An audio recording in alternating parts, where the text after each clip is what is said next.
పదుగురి నీడలో కృషి చేస్తే మనుషులు ఋషులవుతారు.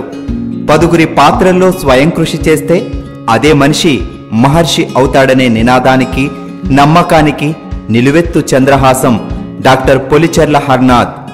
వైద్యునిగా, వ్యాపారవేత్తగా, దర్శకుడిగా, నిర్మాతగా, నటుడిగా, నిరంతర విద్యార్థిగా నిత్యం జ్వలించే ఆయన బుద్ధి, బరువు, భావాల మధ్య సరైన సమన్వయం కుదిరినప్పుడు నడిచే నాథుడు, నడిపించే హరుడవుతాడని చాటి చెప్పారు. డాక్టర్ కాబోయి యాక్టర్ అయ్యానని అదృష్టాన్ని స్మరించుకునే ఎందరికో సాధించే శక్తి, నటించే ఆసక్తి ఉంటే డాక్టర్ అయ్యాక కూడా యాక్టర్ కావచ్చునని నిరూపించారు. డాక్టర్ హర్నాథ్ తిరుపతి బేరీ వీధిలో 1వ తరగతి వద్ద మొదలుపెట్టి డెట్రాయిడ్ వినువీధుల్లో జయబేరి మోగించారు. అన్న ప్రాసనప్పుడే ఆవకాయ మింగినట్లు 2, 3, 4 తరగతులు చదవకుండానే 1 నుండి ఏకంగా 5వ తరగతికి అవలీలగా ఎగబాకిన పసి కసి పాపడు ఆయన. తల్లి వైద్యురాలిగా మాతృ గర్భాలకు కాపు కాస్తే తండ్రి ఇంజనీరుగా గోగర్భానికి రూపు గీశారు. తల్లిదండ్రులిరువరూ ఉన్నత విద్యావంతులు కావడం, సహజంగానే సామర్థ్యం కలిగి ఉండడం వలన దేవస్థానం ఉన్నత పాఠశాల నుండి ఆయన తన 10వ తరగతిని 11 మందితో కలిసి 12వ ఏటనే దాటేశారు. స్కూల్ డేస్ నుంచి మేము కలిసి చదువుకున్నాం. Good fellow, active fellow, action అంటే చాలా ఇష్టం. సోషల్ వర్క్లో చాలా ఇంట్రెస్ట్గా పార్టిసిపేట్ చేస్తాడు, సోషల్ సర్వీస్ చేస్తాడు, పబ్లిక్తో చాలా ఈజీగా మింగిల్ అవుతాడు. మంచి డాక్టర్, మంచి యాక్టర్. ఇంకా అతని కెరీర్ ఇంకా చాలా ఉంది, ఇంకా బ్రైట్గా ఉండాలని కోరుకుంటా ఉన్నాను నేను. ఎస్వి జూనియర్ కాలేజ్లో ఇంటర్ బైపీసీ గ్రూపు తీసుకుని రాష్ట్ర వ్యాప్తంగా నిర్వహించిన వైద్య పరీక్షల్లో 3వ ర్యాంకు సాధించి ఔరా అనిపించారు. పిన్న వయస్కుడు కావడం వలన అప్పటి ముఖ్యమంత్రి ఆదేశాల మేరకు ఎస్వి మెడికల్ కళాశాలలో వైద్య విద్యను అభ్యసించేందుకు చేరి తనకన్నా సీనియర్ అయిన చిత్తూరు తెలుగుదేశం పార్టీ ఎంపీ శివప్రసాద్తో కలిసి ర్యాగింగుకు వ్యతిరేకంగా కౌన్సిలింగ్లు, మారుమూల ప్రాంతాల్లో టీకాలపై అవగాహన వంటి వాటిని నిర్వహిస్తూనే 5 ఏళ్ల వైద్య విద్యా సమయంలో 30కు పైగా నాటికలు, నాటకాలు వేసి తనలోని కళను ప్రపంచానికి పరిచయం చేసుకున్నారు.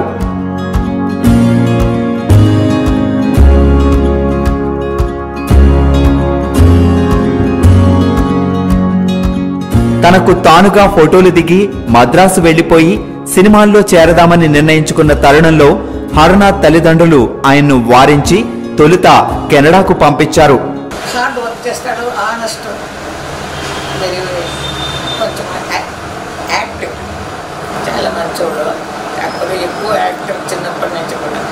అటు నుండి బోస్టన్లోని ప్రఖ్యాత బోస్టన్ విశ్వవిద్యాలయానికి ఇంటర్న్ గా వచ్చిన ఆయన అనంతర కాలంలో కెనడా, అమెరికా సరిహద్దు సమీపాన ఉన్న డెట్రాయిడ్ కు న్యూరాలజీలో రెసిడెన్సీ చేసే నిమిత్తం వచ్చి అక్కడే స్థిరపడ్డారు. 12 ఏళ్ల పాటు ఉదయం 6 గంటల నుంచి అర్ధరాత్రి 12:30 వరకు నిద్ర, నాడి, మూర్ఛ, మతిమరుపు సంబంధిత రుగ్మతలతో బాధపడే రోగులకు సాంత్వన చేకూరుస్తూనే పాయింట్ న్యూరాలజీ అనే వ్యాపారాన్ని ప్రారంభించి తాను ఎంచుకున్న రంగాల్లో దూసుకుపోతూ తనదైన ముద్ర వేశారు.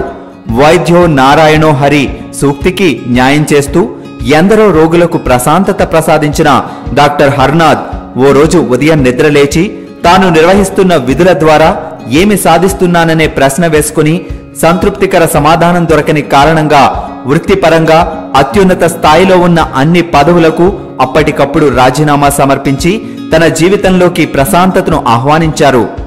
మోస పద్ధతిలో ఒకే దగ్గర ఉంటే మెదడు మూలన పడాల్సి వస్తుందని గ్రహించిన ఈ మేధో వైద్య మేధావి తన చిరకాల స్వప్నమైన సినిమా రంగం వైపు వడివడిగా అడుగులేశారు. డాక్టర్ నుండి యాక్టర్గా, అటుపైన డైరెక్టర్గా పడగలెత్తారు. 2001 నుండి సినీ రంగంతో అనుబంధం పెంచుకున్న హర్నాథ్ కన్నడ నాట 2003లో వచ్చిన ప్యారిస్ ప్రణయ చిత్రంలో ప్రతినాయకుడి పాత్ర పోషించి ప్రశంసలందుకున్నారు. 2004లో ప్రేమాయ నమఃలో నటించారు. 2005లో ప్రముఖ నటి రంభతో కలిసి అలెక్స్ చిత్రం ద్వారా పూర్తి స్థాయి కథానాయకుడిగా మారారు. ఈ చిత్రం కోసం ఆయన ప్రత్యేకంగా వ్యాయామాలు సైతం చేసి దేహ దారుఢ్యాన్ని పెంపొందించారు. అదే ఏడాది వచ్చిన సూపర్ హిట్ చిత్రం వెన్నెలకు నిర్మాతల్లో ఒకరిగా వ్యవహరించారు. 2006లో చంద్రహాస్ చిత్రానికి గాను బంగారు నందిని, సరోజినీ నాయుడు జాతీయ సమగ్రతా పురస్కారాన్ని అందుకున్నారు.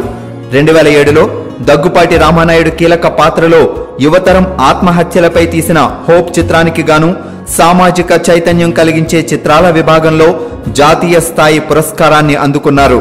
తల్లిదండ్రులతో సరిగ్గా మాట్లాడలేక, పరీక్షల భయంతో, చిన్న చిన్న ఒత్తిడుల కారణంగా అమాయక యువత అర్ధాంతరంగా రాలిపోతున్నందుకు చలించి జీవితంపై హోప్ కలిగించాలని హోప్ చిత్రాన్ని నిర్మించానని చాటుకునే హృదయశీలి డాక్టర్ హరనాథ్. ఆర్థిక పురోగతి కోసం చలనచిత్రాలు తీసే మన సంఘానికి భిన్నంగా సమాజ పురోగతికి చలనచిత్రాలు తీశారు డాక్టర్ హరనాథ్ పొలిచెర్ల. మద్రాసు బండి ఎక్కాలనుకున్న తన ఆశను కాదని కెనడా విమానం ఎక్కించిన తల్లిదండ్రుల సంపూర్ణ ఆశీస్సుల కారణంగానే తాను మళ్లీ సినిమా రంగంలోకి అడుగు పెట్టానని, ఒక్కోసారి మనం అనుకున్నది లభించడం ఆలస్యం అవుతుందేమో కానీ లభించడం మాత్రం ఖచ్చితంగా జరుగుతుందని, అందుకే పిల్లలకు ఏది మంచిదో నిర్ణయించే తల్లిదండ్రుల అభిప్రాయాలను తప్పనిసరిగా గౌరవించాలని తన జీవిత పాఠం చెప్తారాయన. చలన చిత్రాల ద్వారా పిల్లలు చెడిపోతారనుకోవడం అపోహ మాత్రమేనని, వ్యక్తిత్వ వికాసానికి పునాదులు వేసేది చదవాల్సిన అవసరం లేకుండా ఎన్నో పాఠాలను అందించే పుస్తకంగా బాసిల్లేది సినిమా ఒక్కటేనని నమ్ముతారాయన. తనకెంతో ఇచ్చిన సమాజాన్ని ఏనాడూ విస్మరించని డాక్టర్ హరనాథ్ ఆటా, నాటా, టాటా వంటి సంస్థల్లో కార్యవర్గ స్థాయి పదవులను అలంకరించి తద్వారా ఎన్నో సేవా కార్యక్రమాలకు ఆలంబనగా నిలిచారు. గ్లోబల్ హాస్పిటల్స్ లో వాటాదారుడిగా మారి అవసరంలో ఉన్న స్నేహితుడికి ఆసరాగా ఊతమిచ్చారు. చిత్తూరు ప్రవాసుల సంఘం ఏర్పాటులో కీలక పాత్ర పోషించడమే కాక సంస్థ పురోగతికి ఆవిర్భావం నుండి స్నేహహస్తం అందించారు. శ్రీ వెంకటేశ్వర వైద్య కళాశాల స్విమ్స్ ను అంతర్జాతీయ స్థాయి విద్యాలయంగా మార్పు చేయాలనే సంకల్పంతో ఏపీ ప్రభుత్వంతో ఆయన కలిసి పనిచేస్తున్నారు. స్వతహాగా నిద్ర సంబంధ రుగ్మతలకు చికిత్స చేసే వైద్యుడు అయినప్పటికీ మత్తు వదలరా నిద్ర మత్తు వదలరా పాటే తనకు ప్రేరణని వినమ్రంగా చాటే వైద్య వేదాంతి డాక్టర్ హరనాథ్. విజయం సాధించాలంటే ఆస్కారం ఉన్న చోట తెలుగు సంస్కారం ప్రదర్శించాలని, నమస్కారమే అన్ని సమస్యలకు పరిష్కారం అవుతుందంటారు ఈ న్యూరలాజికల్ స్టార్.